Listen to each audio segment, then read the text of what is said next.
Let's get analysis on these as well as other political stories. Let's welcome political analyst Mr. Bongani Mahlangu. Bongani, a very good afternoon to you. Thank you so much for joining us. Look, COPE launched its manifesto today. We know the party was formed back in 2008 and contested the general election the very following year. Now, it also garnered 30 seats following that particular election. However, the party's support has since dwindled, with it only securing 2 seats in the National Assembly following the 2019 election. So how relevant would you say this party still is today?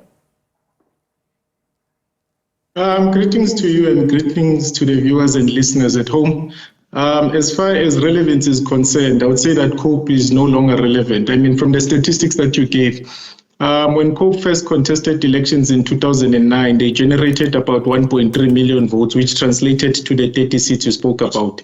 The last election in 2019, they only generated 47,000 votes, plus minus, and generated 2 seats out of it with a percentage of 0.23, less than 1%. What has caused this downfall of COPE is not necessarily exogenous factors, but internal issues, squabbling for leadership. The last time that happened was when they were fighting, I think, last year. And I use the word fighting because it even went physical. There were assaults, there were people bleeding at Birchwood.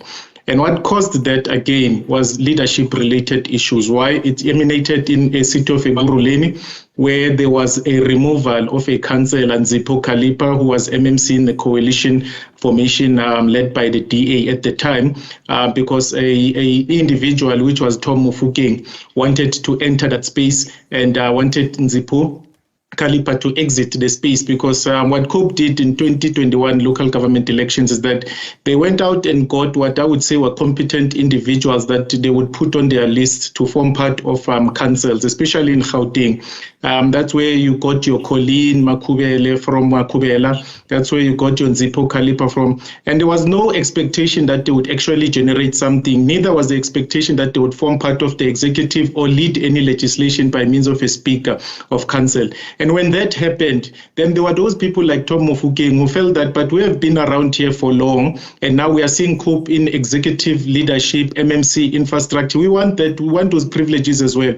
And then that culminated into a fight that became a bigger fight, meaning it left the region of Ekurhuleni, it went into the province of Gauteng, and ultimately led and went to national, where the president was siding with Tom Mofokeng, because Tom Mofokeng allegedly had said he had funded him or funded COPE in the 2021 elections. So he was also looking for his return on investment. So whatever agreement they had with Musiwa Lekota at the time, it was time to pay back now. And that caused then a rift between Musiwa Lekota and his deputy president at the time, which was, why do I forget him? Because he's the second member of parliament of COPE. So they then started to squabble, and there were parallel communications, parallel meetings, parallel engagements with the IEC, parallel court processes, and so forth and so on. And that will now translate in 2024 with a further decline in the electoral output of COPE. So if they're at 2 now, what I foresee then in 2024 is that they will get 0, taking into account parties that have risen, your Rise Mzansi, BOSA, yes, MK, the strengthening of the Patriotic Alliance and other parties as well.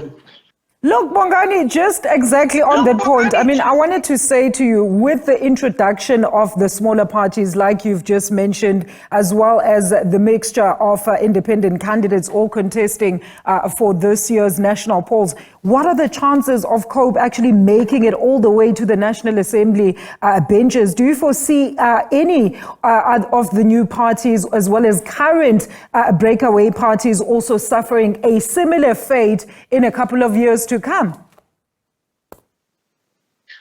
I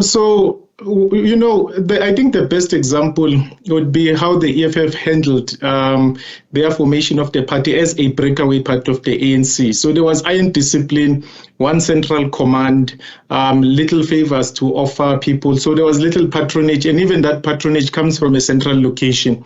There's other parties such as COPE failed in that. I mean, if you remember, the first fight in COPE was between Mbazi Mashilowa and Musiwa Lekota. So they failed to maintain that discipline, failed to ensure that the central command and its firm. So that just cuts across. So parties such as MK, breakaway parties, if they fail at that as well, they will soon collapse because their hype usually goes away. Trends don't last. So in order to maintain momentum, you need programs. And when it comes to COPE has had no programs, nothing. And COPE as well, in this case and context, they have a breakaway party, which is SARA, that is led by Colleen Makubele. So the little that they have, then it's going to be taken or divided by such parties. If you look at what Nzipho Kalipa was doing at Guruleni, he was trying to resuscitate COPE. He was going on the ground, mobilizing, ensuring there's funding. People were getting T-shirts, there were programs funded. But such individuals have been kicked out of the organization and they will not campaign for the organization. And they were brought in because of the masses that they command. So now that has happened. So it has a breakaway party. There are parties now, small parties or new parties that are adequately funded. I can make example of Rise Muzanza. I mean, look at COPE now. It couldn't even ensure that they are 1,000 people minimum seated. I heard your colleague there said that the speech that must articulate what they seek to do, should they be part of government, should they lead government, was less than 30 minutes. So their manifesto was less than 30 minutes. So that is bad. They don't have a solid leadership at the moment, at national, at provinces. If you look at the numbers that they generated in previous years, their big numbers were in big provinces, your Gauteng, your Limpopo, your Eastern Cape, KZN. COPE does not exist in those provinces anymore. The little that is left of COPE is in Gauteng. And then if you look at Gauteng in itself, it's heavily contested. Why? Because the population of South Africa, about 60% of South Africa's population is between KZN and Gauteng. So the other opposition parties have structured their campaigns in order to ensure that they cause as much damage as they can to the ANC in those provinces. And by so doing, they will make parties such as COPE irrelevant.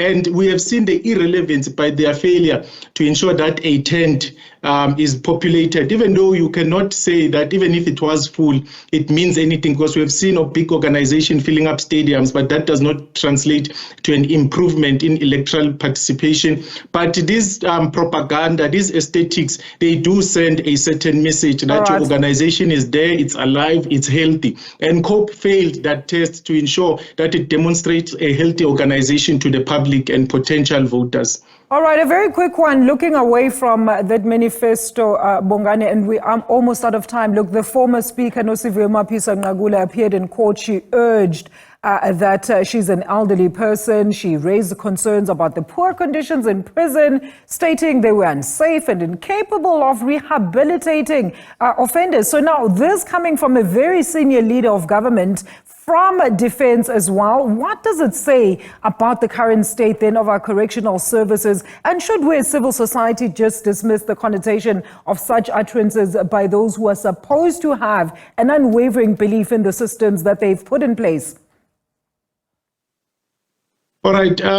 So if you look at the former speaker, that is an individual that was leading one arm of the state, which was the legislature, tasked with the responsibility to ensure that there's formulation of laws and policies, regulations, and also that they are adequately implemented by those that are given that responsibility in the executive, which is the other arm of state. Yeah. So that means then it's an indictment on an individual that they would have failed as far as corrections or correctional services is concerned to ensure that that sector is not overly populated, because you would know South African prisons are overly populated. South African prisons house people that are innocent, and they are arrested on the basis that we do not have adequate resources to ensure that there is proper investigations.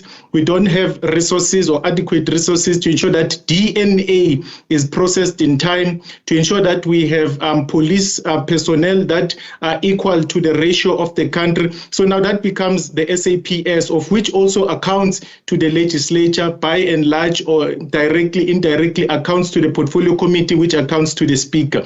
So what the speaker said, because I'm trying to summarize it out of the the interest of time. Yes. It's just basically saying that when I was the speaker, I didn't ensure that there is adequate oversight, that the checks and balances are in place, that South African prisons are depopulated by reducing the number of people who are innocent but unlawfully incarcerated, by ensuring that the conditions there are adequate for people to actually live there, because the conditions there are bad.